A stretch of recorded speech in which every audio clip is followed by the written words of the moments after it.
This is Lisa from Mobile Tech Review, and this is the Dell Streak 7 Android tablet on T-Mobile. Now, T-Mobile already has the Samsung Galaxy Tab, which is a fine 7-inch Android tablet, but this guy has two things that are better. It has HSPA Plus 4G on T-Mobile's network, and it has an Tegra 2 dual-core processor running at 1 gigahertz. But other than that, we have to say we do like the Tab better, and we'll get into that in a bit. First, let's take a look at the device. It's an attractive looking product. It's got the tapered sides here, which is a lot like the Dell Streak 5 on AT&T. And there you have the Streak 5 for comparison. They both have that kind of attractive tapered corner. While the Dell Streak 5 feels like a very high quality piece with a lovely sharp display and a metal back, this guy has a so-so display and a plastic non-removable back. You can see there's no screws here for no access to the battery. We assume you have to use a pry tool to yank this thing off, which is not something that you want to do at home for the most part. And that means that the 2750 milliamp battery is sealed inside. You've got a rear main camera here with the flash. And here you've got the volume controls and the power button. Speaker here is actually a speaker on each side for stereo sound. It's not bad sound. 3.5mm stereo jack there. The Dell 30-pin connector here. This Galaxy Tab also uses a 30-pin connector. That's can do things like HDMI out with an optional accessory. And on this side we have a door. It's your other stereo speaker. And underneath the door there's your SIM card slot and an SD card slot. The Streak weighs about a pound, and it's not too bad to hold with one hand as I'm doing right now. And it's about the same size as the Galaxy Tab. We'll compare them here. Just a little bit longer, which gives it more of a widescreen effect.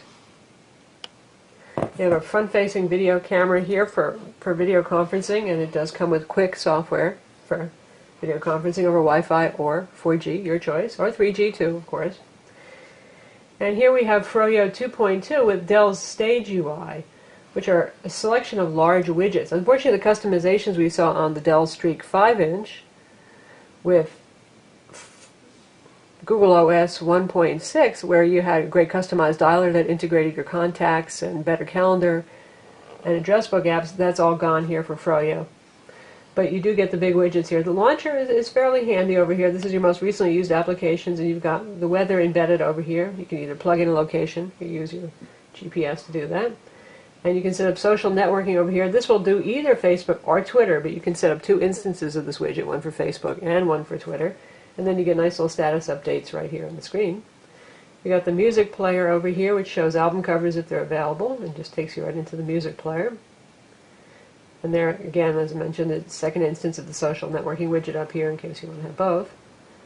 And when you're on the screen, you can also switch. If you see, if I tap here and move side by side, you can tell which widgets are running on what. Music, social networking, home, your web shortcuts, the email if you've got it set up, and just an all-purpose Android window.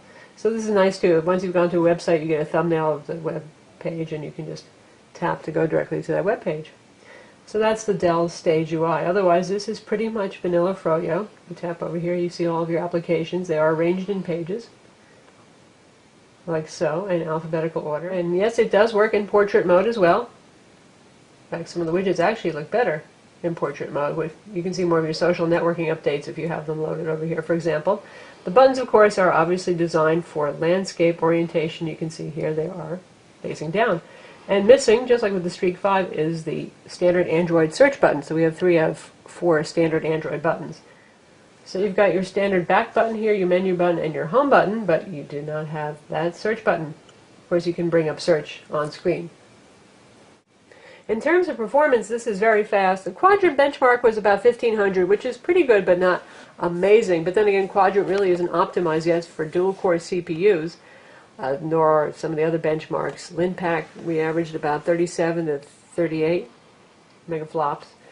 But experientially, this feels a lot faster than the Galaxy Tab, and we don't see those strange little pauses and things that we see on the Tab.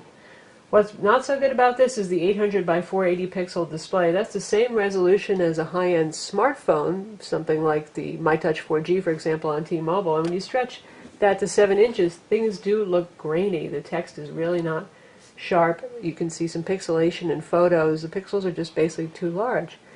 And beyond that, the viewing angles are abysmal on this, and that's not very good for a tablet. A phone you can move around and put right underneath your face, wherever you need it to be, to get the best viewing angle. But something like a tablet, you want to put it down on the table while you're eating and read it, and you'll discover, wow, you really just can't see that thing unless you move it directly underneath yourself.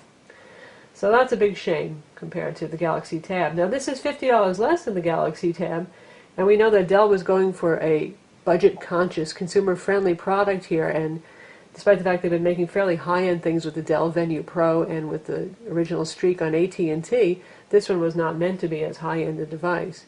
But the problem is when there's only a $50 price difference with contract between this and the Galaxy Tab, we really have a hard time recommending this over the Tab. That said, there are worse things. For example, there are a lot of budget Android tablets out there at Best Buy and Fry's and other places like this Nextbook 7-inch ebook reader and Android tablet. Now this has a resistive display, which means no multi-touch, no capacitive goodness, and it really is very faded and very grainy looking. So there are a lot worse things than the Dell.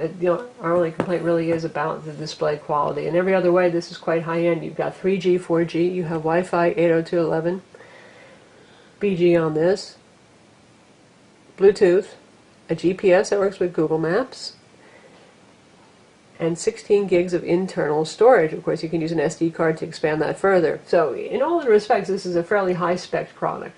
Bundled software on here includes AccuWeather. You've got a demo version of Asphalt 5 GT, which runs pretty nicely, actually. This is pretty good for gaming, thanks to the dual-core CPU and the graphics that are in here. You've got Blockbuster Video, Brain Pop, which is a brain teaser game, Kindle app, a golf game, Slacker Radio, which T-Mobile's been putting on pretty much every device lately, and T-Mobile TV, which is pretty cool. That's a rebranding of Mobi TV. We'll take a look at that. This has on-demand full TV episodes, and it has some streaming content as well. So here we are in T-Mobile TV, which is pretty much the same as AT&T's Live TV in terms of the content that's on here, the interface. So you can see it auto-scrolls through here. You can pick something that you like. Alright, so here we are, and we're playing some streaming content right now from Music TV channel. It looks pretty good, actually, and this is over T-Mobile's 4G HSPA Plus network. We're not using Wi-Fi. That's an advantage that T-Mobile has, because AT&T's version of this app makes you use Wi-Fi to use any content whatsoever. So that's the Live TV app. It's a little bit quirky on this, a little bit slow, but we've been noticing it on a couple of Android handsets, so we can't really blame the Dell so much, as I think Mobi TV needs to continue to do some more tweaking for the Android platform. That's one way you can get streaming content on there. So here we are in the demo version of Asphalt 5 GT that's included, which seems to be pretty much included on every Android phone right now.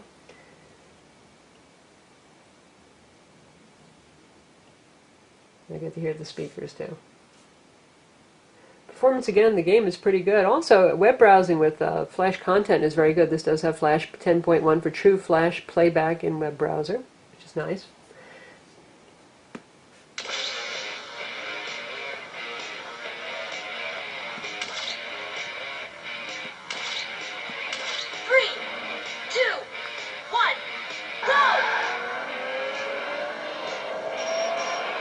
Not the easiest to play one-handed, but the game itself is running very nicely.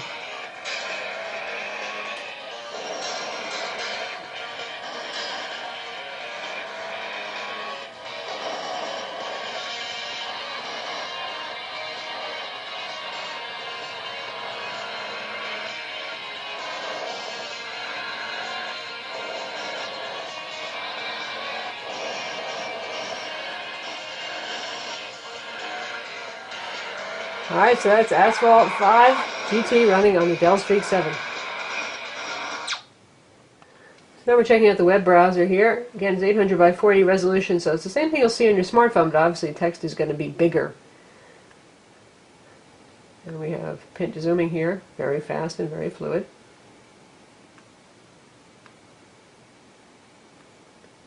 And we have an embedded video on the New York Times homepage, so we're going to test out Flash playback.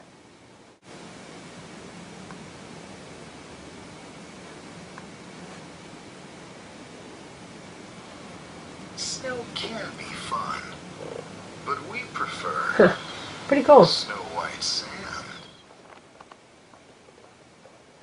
And now we've switched over to full screen mode. Now, New York Times doesn't use a very high quality video they're serving from their front page, so it's a little bit meh. But the frame rates are absolutely fine.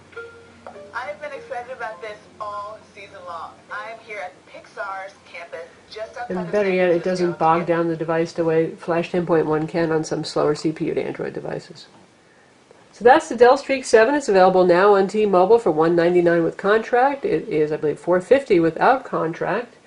And we would still go with the Galaxy Tab for $50 more, but again, the choice is yours. This is Lisa from Mobile Tech Review. Visit our website to read the full review.